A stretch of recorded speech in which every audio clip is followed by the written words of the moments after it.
What's up guys, Houndish here, and today we're jumping in with a Destiny 2 video, and we're going to preview a bunch of the weapon changes that are coming in Season of the Deep's mid-season update. So, as far as we know, this update should be dropping next Tuesday, July 18th, and one of the core focuses of the patch is weapon tuning, so there are a few minor changes, as well as a couple of juicier weapon updates, and these changes will be coming into the game alongside the Solstice of Heroes event for the year, so it will be one of the more significant updates that we've had in Season 21, and so we'll break it down in the video today.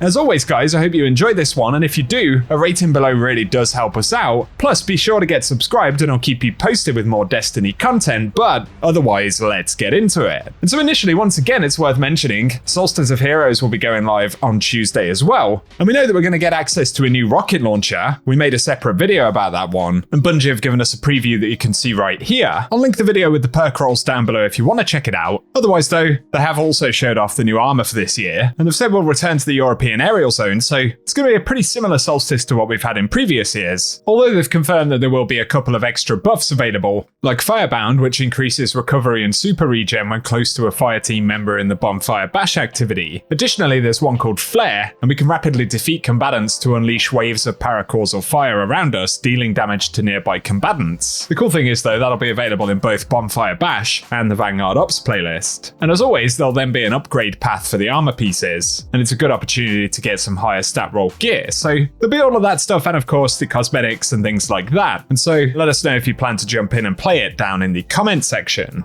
But alongside that, there is the mid-season update for the game, and on top of the weapon changes that Bungie have outlined right here, we'll probably get a few other fixes and quality of life updates inside of that patch. But to focus specifically on the weapon changes that Bungie have outlined, initially there are some minor-ish changes to weapon archetypes. So, firstly for pulse rifles, Bungie have said that they'll be reducing the auto-aim angle at 0 aim assist stat by 10%. And they say this is because pulses with low base aim stat values, like the high-impact subfamily, feel too forgiving of near misses, and they say this will noticeably affect pulse rifles with stat values on the lower end of the scale, with reduced effect as the stat value increases. So it'll be interesting to see how that feels, but also there are changes for lightweight bows. And they say a lot of the feedback around these is centered on how much worse they feel than precision bows at anything outside of close range. So they're substantially increasing the range at which they can deal full damage, as well as improving accuracy. So for lightweight bows, they've increased the fixed damage fall off start distance from 15 meters to 25 meters, and increased the fixed damage fall off end distance from 20 to 45 meters, with an additional increase of final accuracy by 10%.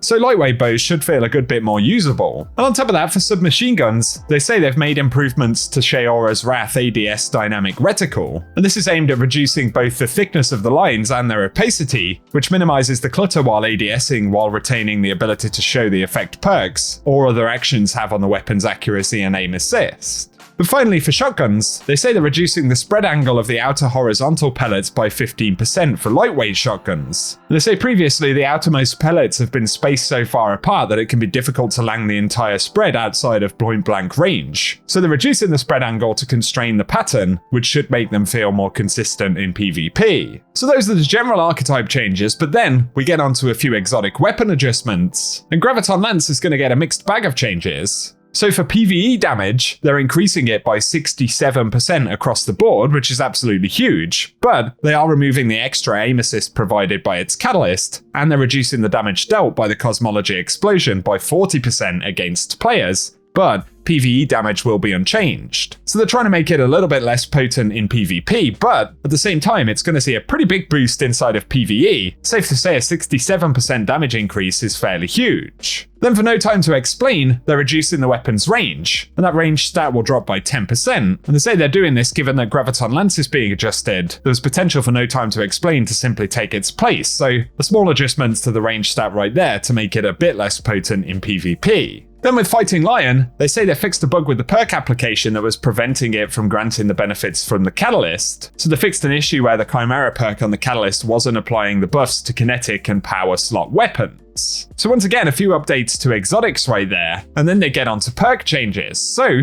for Gutshot Straight, they say they've leaned a little too hard into the auto-aim penalty on it, and they've reduced the auto-aim penalty by 37.5%. With Slick Draw though, they say they've reduced the aim penalty by 33%, and then Target Lock gets a bit more of a change, and they say they've reduced the maximum damage versus players from 40% to 25%, with PvE damage being unchanged, and of course target lock became a very popular PvP perk, and while it will still provide a benefit, it'll simply be less potent than it has up until now. So those are the main changes coming to weapons, perks, and exotics next week. The only other minor changes that we have been told about are for PvP, and Bungie have said that they fixed a few out of bounds spots on various maps in the Crucible, so that should be broadly positive hopefully. And then for Whisper of Chains, they've also said they reduced damage reduction in PvP from 15% to 5%, so that one won't affect PvE, but it's certainly going to be a noticeable reduction, I would say, in the Crucible. And otherwise, once again, there will probably be additional fixes, quality of life updates, and hopefully they'll sort out a few more of the known issues. But Bungie have said, in terms of the future for weapons, in Season 22, they have a substantial shakeup coming to Sandbox in the form of Zoom, and they'll have more details a bit later on. But the two main goals of range compression are to reduce the variance between the optimal engagement ranges of mid-range weapons, like autos, pulses, and hand cannons, and to slightly reduce the average engagement range in Crucible by pulling in the maximum damage fall-off distances of many weapon types. And so Zoom and range will be a sort of core focus in the future. And also in 22, we're going to see hand cannons receiving several buffs aimed at improving their usefulness in PvE, including a base reload speed increase and damage increases to minor and major enemies. And those are very much needed for hand cannons in general, especially in slightly higher end PvE content. They reiterate as well that Season 22 will see a Sword Guard substantial rework, and they'll be tuning a handful of exotics, including the Balance Pass for Monarch, and big buffs to Touch of Malice. But there'll be additional changes to weapon perks, including buffs to Bipod, Envious Assassin, and Under Over. So those are things we can look forward to a little bit later on next season. Plus, they indicated that in Season 23, there'll be a significant rework for glaives, and that'll include the class exotics. And say for now, we can let you know that we're looking at ways to make them feel better to use without making them annoying to play against. And we're experimenting with things like reducing the delay after firing before you can melee, improving the base projectile speed, and altering how shield energy is granted. Plus, they'd indicated before that there would be additional updates to the class exotic perks and their usefulness in the game. But for the changes coming up soon, give us your thoughts down in the comment section. Certainly it's going to be worth trying out Graviton Lance inside of PvE. I'd say that's the biggest change right there. But let us know what stands out to you, and if you've enjoyed the video today, a rating below really does help us out. Plus, be sure to get subscribed to the channel, and I'll keep you posted with more Destiny content.